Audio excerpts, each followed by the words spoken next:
quisiera presentarles dos situaciones y hacerles la pregunta. ¿Quién de estas dos personas que voy a describir vive la vida más divertida?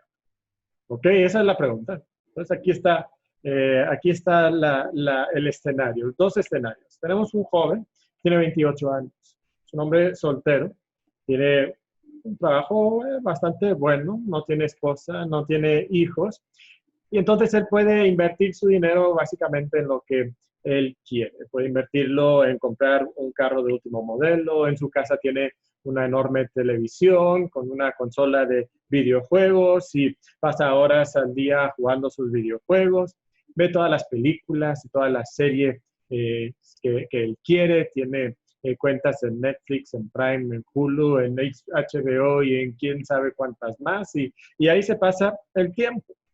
Cada fin de semana él sale con sus amigos para ir a alguna fiesta, toma alcohol, a veces pues tiene un poco de suerte y consigue tener sexo sin ningún tipo de compromisos y pues no es una persona religiosa, entonces el domingo no tiene nada que hacer, por tanto se acuesta súper tarde los fines de semana y se levanta todavía más tarde. Ok, ese es uno. El otro también es un hombre de 28 años, pero este hombre está casado, tiene varios hijos y por tanto lo que él gana lo invierte en su familia, en las cosas que son necesidades para la familia, quizás ni tiene carro, o si lo tiene no es un carro deportivo de último modelo como el anterior que acabamos de describir. Cuando termina de trabajar, pues él llega a la casa y tiene que atender a sus hijos y tiene que quizás ayudar un poco a su esposa. Los fines de semana, pues es con los quehaceres del hogar y es cristiano, entonces tiene las actividades de la iglesia también. Es un hombre bastante disciplinado en su vida, entonces se acuesta a buena hora casi todas las noches para levantarse temprano y tener un tiempo devocional personal con Dios y a veces los fines de semana puede salir un poco con otras parejas, otras familias que son sus amigos, pero es un poco difícil por los niños y además pues los domingos pues hay culto. Ahora una pregunta, ¿quién de estos dos verdaderamente vive la buena vida? ¿Quién disfruta realmente la vida? Yo estoy seguro que si le preguntáramos a la gran mayoría de las personas en nuestro mundo el día de hoy, la mayoría escogerían la primera persona que hemos descrito. Esa es la buena vida, sin responsabilidades, sin limitaciones. Yo puedo así vivir la vida y muchas personas desean eso. Incluso yo me atrevería a decir que muchos cristianos incluso dirían que esa primera persona está realmente viviendo la vida buena. Pero realmente esa es una perspectiva distorsionada de lo que significa vivir la vida y vivir una buena vida, incluso de lo que significa disfrutar realmente de la vida. Y sabemos que a nosotros como cristianos nos critican muchas veces por ser aburridos, por no poder pasárnoslo bien, porque no sabemos disfrutar de la vida. Y me llamó la atención, la semana pasada ustedes se acordarán que el hermano Mario, el pastor Mario predicó y él mencionó al inicio de su predicación que el que sufre es tonto. Bueno, por lo menos así el mundo lo considera. ¿Se acuerdan de eso? Pues en el pasaje de hoy quizás vamos a ver algo un poco similar y es en particular en cuanto a nuestros deseos. Y lo que nuestro mundo nos dice también es que el que se niega a sus deseos es tonto. Entonces, si hay alguien que no hace lo que quiere hacer, que no puede vivir de acuerdo a sus propios deseos, entonces que esa persona es una persona tonta. Porque vivir la vida y disfrutar de la vida, eso es algo o sea, eso es ser inteligente. Eso es realmente como todos deberíamos de vivir. Pero las personas que viven así, ¿cómo viven? Bueno, ya hemos mencionado algunas cosas, ¿verdad? Sexo, todo lo que tú quieras, Pornografía, pues total, eso no es nada. Fines de semana con alcohol y drogas y quizás emborracharse, pues es que nada te hace sentir así. Entonces quieres disfrutar, vete de parranda con tus amigos los fines de semana. Esa es la buena vida para muchas personas. Ahora, probablemente el día de hoy en este grupo que estamos aquí congregados por Zoom, hay pocas personas que dirían que esa es la buena vida, que dirían, bueno, eso es lo que yo quiero y que realmente estén viviendo esa vida buena. Aquí quizás todos o la mayoría de nosotros somos cristianos. Y es probable que tú escuches estas descripciones y digas, mira, pues yo no soy así, yo no vivo esa clase de vida, eso no me describe a mí. Qué bien, pero te pregunto algo, ¿por qué no te describe? Porque la realidad es que hay muchas personas que no viven así simplemente porque no pueden vivir así. No porque no quieran, sino porque no pueden. Y no pueden ¿por qué? Quizás porque no tienen simplemente el dinero necesario para vivir así. O quizás porque no tienen las amistades que les permitan entrar a esa clase de mundo. Quizás hay una presión social en su familia o en su contexto de amistades que pues si vivieran de esa manera serían rechazados o criticados y eso es lo que les impide vivir de esa manera. Quizás simplemente no tienes la personalidad para salir a disfrutar de esa forma o quizás simplemente eres demasiado feo y pues no pudieras vivir así como estamos describiendo. Pero en tu corazón, en tus pensamientos, donde tú realmente eres lo que tú eres sin que nadie sepa lo que tú eres, cuando tú estás acostado en tu cama, cuando tú estás solo en tu casa, lo que viene a tu mente y lo que tú piensas que es la buena vida es la primera persona que acabo de escribir. ¿Sabes? Eso lo que nos lleva es a vivir una vida de desenfreno. La tendencia del ser humano es vivir una vida de deseos desenfrenados. Y lo triste es que muchos cristianos pueden sentir que esas personas que viven así tienen la razón, que esa es realmente la buena vida. Y pobrecitos de nosotros que aquí estamos todos tristes y aburridos y no podemos disfrutar de nuestra vida. Y la pregunta entonces para nosotros como hijos de Dios es, ¿qué va a impedir que nosotros corramos en el mismo desenfreno como las personas del mundo? ¿Qué va a ayudarnos a entender que realmente esa no es la buena vida como nos la presentan? Bueno, en este pasaje que vamos a estar viendo el día de hoy, el apóstol Pedro nos va a conectar con un tema que ya hemos estado estudiando y el tema es que tenemos que meditar mucho en ¿qué? En los padecimientos de Cristo. Que cuando nosotros meditamos profundamente en los padecimientos de Cristo, eso nos lleva a una vida sobria, a una vida no controlada por las pasiones carnales, no una vida de disolución y de desenfreno como las personas allá afuera.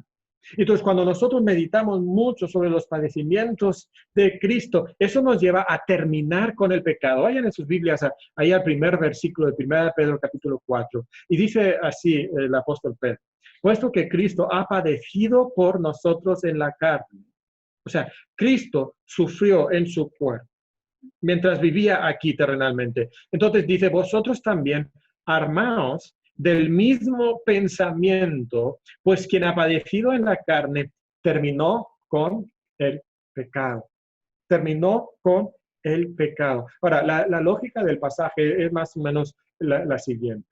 Hemos venido hablando del padecimiento de Cristo y en particular Pedro lo ha estado aplicando a la injusticia del mundo. Cuando tienes autoridades que son injustas o tienes un esposo que es injusto o en el contexto social del primer siglo, amos o quizás nosotros diríamos jefes que son injustos, ¿cómo debes de reaccionar en esa situación? ¿Cómo debes de vivir? Y lo que nos dice es que Cristo es nuestro ejemplo para saber cómo vivir. Y el hermano Mario la semana pasada dijo que los padecimientos de Cristo son el combustible que nos motiva, que nos ayuda a seguir adelante cuando nos enfrentamos a la injusticia. Pero en este pasaje hay un pequeño cambio de enfoque. Nos sigue hablando de los padecimientos de Cristo, pero lo va a aplicar a nuestros deseos pecaminosos. Y pudiéramos relacionarlo de la siguiente manera. El combustible que nos va a motivar a terminar con el pecado, a vencer el pecado, vivir en santidad, es también el padecimiento de Cristo. Eso es lo que nos va a llevar a ¿qué? A terminar con el pecado. Ahora, la frase o la palabra terminar con el pecado simplemente significa dejar o cesar de practicarlo. Y lo que Dios nos lleva es a dejar de practicar el pecado. Y es algo que tú tienes que hacer a ti mismo. La palabra en griego es lo que implica. Es algo, una decisión personal que tú tomas de detenerte a ti mismo, de dejar el pecado. Y no es algo que vamos a hacer perfectamente aquí sobre la tierra, pero sí es algo que hacemos de manera creciente y consistente en nuestra vida como hijos de Dios. ¿Qué hacemos? Terminamos con el pecado. Dejamos el pecado, ya no caminamos en el pecado como antes caminábamos en el pecado. Y esto es un tema que ha sido muy importante en esta primera epístola de Pedro. De hecho, el pasaje que vamos a estar estudiando, los versículos 1 al 6, nos recuerdan mucho a primera de Pedro capítulo 1, los versículos 13 en adelante. Vamos a mencionar varios versículos de esa porción en el transcurso del sermón, pero algo que notamos y que recordamos de ese capítulo son los versículos 15 y 16 que dicen, sino como aquel que os llamó es santo, sed también vosotros santos en toda vuestra manera de vivir, porque escrito está, sed santos porque yo soy santo. Este es el llamado de Dios a nuestras vidas. Y se conecta con la idea del sufrimiento. ¿De qué forma? Bueno, ha estado hablando de que tenemos que sufrir, a veces vamos a sufrir por las autoridades injustas que hay en nuestra vida, pero ¿cómo se relaciona eso entonces con el pecado y negarnos nuestros deseos y no practicar el pecado y terminar con el pecado? Y el punto es que estos dos conceptos requieren abnegación. Para sufrir ante la injusticia, ¿qué tienes que hacer? Tienes que negarte tu propia comodidad. ¿Por qué? Porque hay algo más importante y es Cristo. Aquel que amamos, aunque no le hayamos visto. Y porque amamos a Cristo, estamos dispuestos a dejar a un lado nuestra comodidad, nuestro placer, nuestro bienestar. Estamos dispuestos a sufrir por Cristo. Y lo mismo pasa con nuestros deseos. Estamos dispuestos a negarnos nuestros deseos, negarnos nuestra comodidad. ¿Por qué? Porque hay algo que es más importante. Y es ese Cristo que nosotros amamos, aún sin haberlo visto. Y porque amamos a Cristo, entonces vamos a terminar con el pecado. Y los padecimientos de Cristo nos proveen el patrón para poder vivir en santidad, para poder terminar con el pecado en nuestra vida. Entonces, la lección principal para nosotros el día de hoy es que los padecimientos de Cristo nos motivan a terminar con el pecado. Pero lo que nos dice el versículo 1 es que para poder terminar con el pecado, tienes que armarte del mismo pensamiento. Tienes que armarte con el mismo pensamiento, o sea que tienes que armarte con la verdad. Es muy interesante como nos dice aquí esto el apóstol Pedro. La palabra armarte, por supuesto que nos sugiere la guerra. Y de hecho la palabra en griego significaba eso, se usaba para describir a un soldado que estaba preparado para entrar a la batalla y tomaba su escudo y tomaba su espada y tomaba su lanza y entonces estaba armado, preparado para entrar en la batalla. Y esto nos recuerda algo, hermanos, algo que ya hemos visto en Primera de Pedro. Primera de Pedro 2:11 nos dice, amados, yo os ruego como extranjeros y peregrinos que os abstengáis de los deseos carnales que batallan contra el alma. Batallan contra el alma. Hay una guerra espiritual que se está librando por el alma de cada uno de nosotros. Y nosotros tenemos deseos carnales que están buscando atacar nuestra vida, invadir nuestra vida, saquear nuestro corazón y esclavizarnos a su dictadura y terminar por destruirnos, no solamente destruir nuestra vida, pero destruir nuestra alma, nuestro espíritu, por siempre alejados de Dios. Hay esa batalla que se está librando en la vida de cada persona. Y esos deseos que muchas veces nosotros justificamos, ¿verdad? Muchas veces nosotros toleramos, decimos, mira, pues no es nada, no es de gran importancia, no me va a afectar. No, esas cosas quieren destruirte, quieren matarte, quieren poseerte, quieren esclavizarte. Esa es la batalla que estamos viviendo. Y para ganar esa batalla, tú tienes que armarte con la verdad. Ahora digo, tenemos que armar nuestra mente, porque el versículo nos dice que tenemos que armarnos del mismo pensamiento. Nos armamos del mismo pensamiento. Y la palabra pensamiento significa un concepto mental que viene después de consideración o deliberación.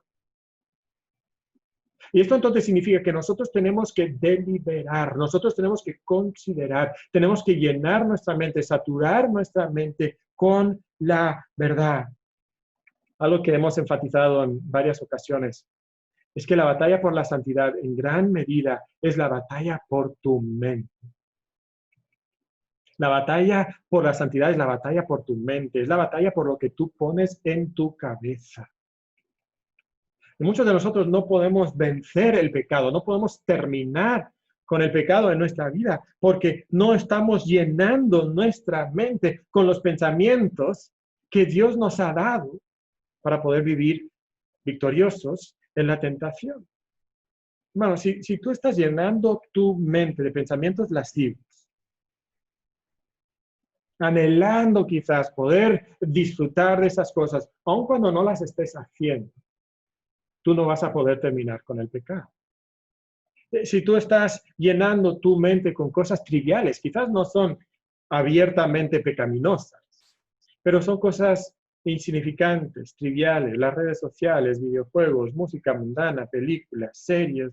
No hay nada quizás de malo en ver algunas películas o algunas series, pero si tú estás llenando tu mente de esas cosas y no llenando tu mente de las verdades de la palabra de Dios, tú no vas a poder terminar con el pecado. Quizás eso explique algunas de las luchas y batallas interminables que a veces tenemos.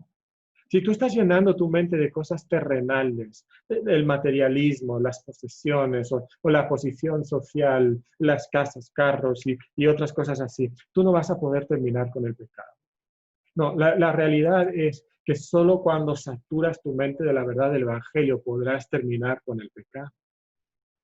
Solamente cuando las verdades de la palabra de Dios están llenando tu mente, están dominando tu mente, están saturando cada rincón de tu mente, solamente entonces tú vas a poder terminar con el pecado. Y esto es algo que el apóstol Pedro ya nos ha dicho. ¿Se acuerdan de 1 Pedro capítulo 1, versículo 13? Dice, por tanto, ceñid los lomos de ¿qué? De vuestro entendimiento. ¿Qué es? Fájate la mente, ¿no? Fájate la mente. Prepárate para entrar en acción. Y es aquí donde tenemos la lucha, es en esta cabeza donde está la lucha y de nuestra cabeza pasa nuestro corazón y de nuestro corazón pasa nuestra conducta. Y la única manera de que tú puedas terminar con el pecado, no perfectamente, pero sí de manera creciente y constante y consistente en tu vida, es llenando tu mente de las verdades del Evangelio. Y lo que tenemos el día de hoy son cuatro verdades y las vamos a ver rápidamente. Pero son 4 verdades con las cuales nosotros armamos nuestra mente para vivir una vida de santidad, para terminar con el pecado. Y las 4 van a comenzar con esta frase: arma tu mente con la verdad, que una vida de santidad, o sea, una vida que está terminando con el pecado. ¿Ok? Entonces, aquí vienen los 4 puntos. En el versículo 2 vamos a entender que una vida de santidad es el objetivo de Dios. Es el objetivo de Dios para tu vida. Mira lo que dice el versículo 2. Para no vivir el tiempo que resta en la carne, conforme a las concupiscencias de los hombres, sino conforme a la voluntad de Dios. Noten cómo inicia el versículo. ¿Para qué? El para qué nos habla de intención, finalidad, el propósito de Dios. El propósito de Dios es salvarnos por medio del Evangelio, no para quedarnos viviendo la misma vida que antes vivíamos, como si nada hubiera cambiado, sino para amoldarnos a un nuevo molde. Y el molde que debe de caracterizarnos ahora no es el molde de las concupiscencias, es una palabra larga, ¿verdad? Pero que significa simplemente deseos fuertes. Normalmente, deseos fuertes mal. Entonces, que ya nosotros no nos conformemos, no nos amoldemos a los deseos fuertes que la humanidad en general tiene, sino que el molde que debe de conformar nuestra vida y moldear nuestra vida es la voluntad de Dios. Eso es lo que nos debe de controlar. Es interesante porque la frase la voluntad de Dios aparece en 4 versículos de este libro. Estamos viendo uno de ellos. Aparece en el 2.15, en el 3.17 y en el 4.19 además. Y lo interesante es que en esos 3 pasajes usa la frase haciendo el bien en 2 de ellas. Y en el tercer pasaje dice hagan el bien. O sea, ¿cuál es la voluntad de Dios para nosotros? Que hagamos el bien. Si estamos sufriendo, si las autoridades son injustas, si nuestro esposo no nos trata como debería, si nos ultrajan y nos insultan y nos tratan mal, ¿cómo debes de reaccionar? Haz el bien. Cuando tus deseos pasionales quieren que tú hagas el pecado, ¿cuál es la voluntad de Dios? Haz el bien. Anda en santidad, termina con el pecado. Esa es la voluntad de Dios. Ese es el objetivo de Dios. Ahora, una pregunta. ¿Cómo andas en cuanto a lograr el objetivo que Dios tiene para ti? ¿Cómo andas? ¿Estás todavía estancado en la misma posición? ¿Luchando con los mismos pecados? ¿Cayendo en las mismas tentaciones? Quizás para ti no son cosas de sexo, o de borracheras, o de fiestas. Quizás para ti son cosas como el enojo o la amargura que mencionó Ruth hace un momento. Quizás para ti es simplemente un carácter que es más o menos difícil de llevar y maltratas a las otras personas. ¿Estás cayendo en los mismos pecados de hace 5 años o 10 años? ¿O hay crecimiento espiritual en tu vida? Recuerda que si tú eres de Cristo, tú terminas con el pecado. Y al terminar con el pecado, no de manera completa y perfecta, pero sí de manera creciente y consistente, tú estás dejando el pecado, dejando de practicar el pecado en tu vida. Ese es el objetivo de Dios para tu vida. ¿Cómo andas? Ahora, recordemos que esto no es algo que hacemos por disciplina personal, por esfuerzo, sino que lo hacemos armando nuestra mente con las verdades del Evangelio. Que Dios tiene un objetivo para nosotros y el objetivo para nosotros es andar en santidad. Esta es la primera arma, por decir así, que Dios nos ha dado. Esta es una espada, esta es una lanza que nosotros podemos tomar en nuestras manos para ir a la guerra contra la tentación. El objetivo de Dios para tu vida, ¿qué es? Es la santidad, pero hay una segunda verdad y esta la encontramos en el versículo 3.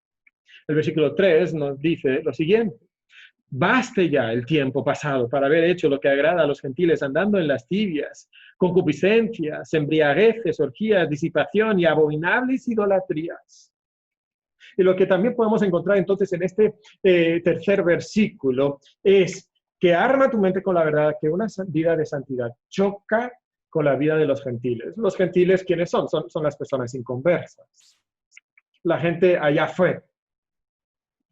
Y si tú vives una vida de santidad, tu vida va a chocar, va a contrastar grandemente con las personas de allá afuera. En el versículo 3, el apóstol Pedro nos menciona cuáles son algunas de esas concupiscencias, de esos deseos en los que anda el mundo. Y las palabras son un poco complicadas, quizás. Entonces lo voy a leer en otra traducción. Dice en esa lista, donde dice lascivias, dice desenfreno. y habla de desenfreno sexual. Y eso caracteriza nuestro mundo, por supuesto. Las pasiones. Esto habla de concupiscencia y normalmente sí tenía que ver también algo con el sexo.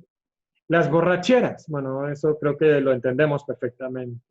Las orgías, tristemente es muy común. Las parrandas, donde dice disolución, la nueva versión internacional dice las parrandas, o sea, las fiestas. Fiestas no caracterizadas por un estudio bíblico y unos testimonios, ¿verdad? Sino fiestas caracterizadas por ¿qué? Por desenfreno sexual, pasiones y concupiscencias, borracheras, orgías, idolatrías abominables. Esto era parte del mundo antiguo también, ¿verdad? Donde, siguiendo las religiones de la antigüedad, se practicaban cosas abominables. Y sabes, cada día nosotros tenemos que tomar la decisión de sufrir por Cristo, de negarnos a nosotros mismos y terminar con el pecado. Y si vivimos de esta manera, vamos a chocar con el mundo. Pero es interesante notar la urgencia del apóstol Pedro. Dice, basta ya, basta ya. Hay urgencia, hay como casi impaciencia, ¿no? En el apóstol Pedro, ya basta. Hermanos, ya basta de jugar con el pecado. Ya basta de seguir haciendo lo que siempre has hecho. Cristo sufrió, se negó a sí mismo para rescatarte de esas cosas. Basta ya de jugar con el pecado. Basta ya. ¿Por qué te revolcas en el lodo todavía? ¿Por qué comes de las algarrobas del pecado cuando Cristo te está ofreciendo un banquete que es muchísimo mejor? Basta ya, tu vida tiene que ser diferente a la vida de los inconversos. Aquellas cosas que se caracterizan por ser normales allá afuera no pueden ser normales en la vida de cada uno de nosotros. ¿Te acuerdas de esas cosas que dijimos al inicio? Así el sexo, acostarse con quien sea, la pornografía, tomar alcohol, emborracharse o drogas, irse de parrandas. De eso nos está hablando el apóstol Pedro aquí. Quizás esas no son tus luchas, quizás tus luchas son otras, como dijimos, ¿no? Pero sabes, esos pecados que tú toleras en tu vida, tus pecados favoritos son misiles teledirigidos por Satanás, que los lanza en contra de tu vida para destruirte. Esas cositas no son cositas. Esos pecaditos te van a destruir. Y Satanás está batallando, está luchando, está guerreando contra tu alma. Quiere destruirte. Y yo estoy seguro que en la vida de cada uno de nosotros Satanás ha encontrado esas pasiones. Para algunos es el sexo, para algunos es el alcohol, para algunos son las posesiones, para algunos es la posición social. No sé qué sea para ti. Pero si haces de eso el centro de tu vida, si te entregas a esas cosas, te van a destruir. Te van a destruir. Porque así es lo que Satanás tiene para ti. Nosotros podemos ver que hay una tercera verdad en el versículo 4.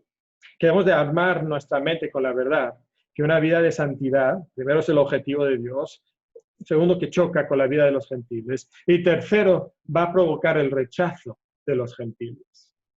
El versículo 4 dice lo siguiente: a estos les parece cosa extraña que vosotros no corráis con ellos en el mismo desenfreno de disolución, y os ultrajan. Os ultrajan.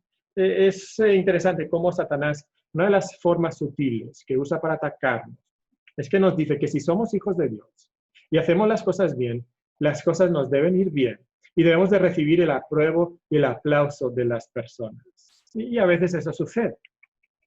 Pero también es verdad que muchas veces, justamente por hacer las cosas bien, sufrimos rechazo de parte de las personas. Es interesante porque, aunque vivimos en un mundo que aboga por la tolerancia, el relativismo y aceptar a todas las personas no saben cómo tratar con alguien que es diferente. No solamente se les hace extraño, pero se les hace una amenaza. Y si nosotros no corremos con ellos en su desenfreno, ellos se sienten amenazados y por eso nos atacan.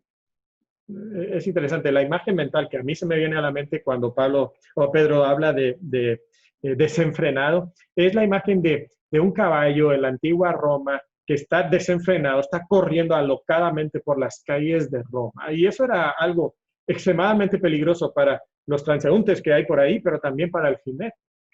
Porque el jinete ya no tiene control. Y ese caballo pudiera chocar contra un muro y aplastarle, pudiera detenerse de repente y salir despedido el jinete y morir. Y esto pasaba frecuentemente durante este tiempo. Y sabes, así es el pecado en nuestra vida. Es como un caballo desenfrenado, fuera de control, que pudiera arrollarnos, pudiera aplastarnos, pudiera arrastrarnos a nuestra muerte. Y es interesante porque nadie desearía estar sobre un caballo de este tipo. Pero es como que Pedro se imagina a los gentiles, a los inconversos, sobre este caballo desenfrenado, y ellos sobre ese caballo alocado, en una situación peligrosa, ahí están criticando a todos los demás, porque no están en el caballo con él. Están ahí celebrando el hecho que el caballo está corriendo sin freno. Nadie quisiera eso, pero ellos critican y atacan. Nos dice que nos ultrajan y eso es simplemente insultar. Gracias a Dios, a la mayoría de nosotros, lo peor que nos ha pasado es un insulto. En el tiempo del apóstol Pedro, algunas personas morían por su fe en Cristo.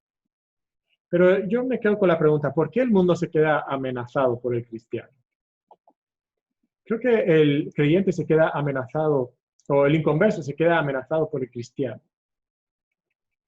Porque si nosotros no vivimos como ellos, y nosotros tenemos la razón, el inconverso está expuesto a un grave peligro. A un grave peligro. Y por eso nos rechazan. Ahora, hermano, yo quisiera que tú pensaras un momento. Tú tienes que aceptar que nunca te van a aceptar. Tú nunca vas a encajar con el mundo. Esa es una realidad. Y nos cuesta aceptar esa realidad. Queremos pensar que si somos buena gente, el mundo nos va a aceptar. Pero hay un choque entre nuestra vida y la vida de los gentiles. Y eso provoca el rechazo de los gentiles. Si tú vas a seguir a Cristo, nunca vas a tener el aplauso completo del mundo. Y cuanto antes aceptemos esto, mejor estaremos armados para la batalla. Porque a veces, seamos honestos, lo que nos motiva a cometer el pecado es lo que nuestros amigos inconversos, nuestros familiares inconversos, nuestros compañeros inconversos piensan de nosotros. No queremos quedar mal. Pero tienes que aceptar que nunca te van a aceptar completamente. Hasta que tú no seas como ellos. Tú nunca vas a encajar. Si sigues a Cristo, nunca le vas a poder seguir. Vas a tener que sufrir el mismo rechazo que Cristo sufrió, ¿verdad? Cristo padeció. Y ese padecimiento de Cristo me motiva a mí a terminar con el pecado. Pero para terminar con el pecado tengo que armar mi mente con la verdad. La verdad que una vida de santidad es el objetivo de Dios. Que choca con la vida de los gentiles, que provoca el rechazo de los gentiles. Y número 4, recordar que una vida de santidad te prepara para el juicio de Dios. En los versículos 5 y 6, el apóstol Pedro dice lo siguiente: pero ellos darán cuenta al que está preparado para juzgar a los vivos y a los muertos.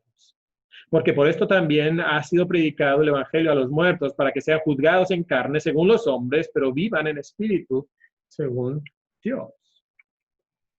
Ahora, notemos aquí primeramente que hay un juicio. Hay un juicio. Todos nosotros nos vamos a presentar delante de Dios. Y en el mundo cristiano en el que vivimos nos gusta hablar de las cosas positivas, el amor de Dios, su gracia, su perdón, su misericordia, cómo nos acepta a pesar de nuestro pecado. Y todo eso es hermoso y es verdad, pero el evangelio también conlleva algunas verdades no tan bonitas, y esta es una de ellas, que hay un juicio. Y frecuentemente en la Biblia nos habla del juicio. Y es una manera que la Biblia nos motiva a andar en santidad, saber que te vas a presentar delante de Dios y vas a dar cuentas, vas a ser juzgado por Él. Es una realidad. Esto otra vez es algo que el apóstol Pedro ha venido mencionando en 1 Pedro 1:17. Y si invocáis por Padre aquel que sin acepción de personas juzga según la obra de cada uno, Dios juzga según la obra de cada uno. Entonces, condúcete en temor todo el tiempo de tu peregrinación. Anda en santidad, termina con el pecado. Vas a dar cuentas a Dios. Lo que podemos encontrar es que Dios ha extendido un citatorio universal. Todos vamos a comparecer delante de Él. Todos. Mira lo que dice el versículo, vivos y muertos. O sea, si ya moriste, vas a presentarte delante de Dios. Si estás vivo, te vas a presentar delante de Dios. O sea, todos se van a presentar delante de Dios. Y esta es una gran realidad. ¿Estás preparado para presentarte delante de Dios? Para dar cuentas por tus acciones. ¿Sabes la única manera que alguno de nosotros puede aprobar ese juicio? Es si nosotros hemos creído en Jesucristo como el Hijo de Dios que descendió del cielo, se hizo hombre, vivió una vida perfecta y murió sobre la cruz para pagar por nuestros pecados, siendo resucitado al tercer día, para demostrar la veracidad de su identidad y la realidad de su obra por nosotros. Ya no es algo que nosotros tenemos que ganarnos. Dios nos extiende el perdón por Cristo. Y yo espero que todos nosotros comprendamos esto.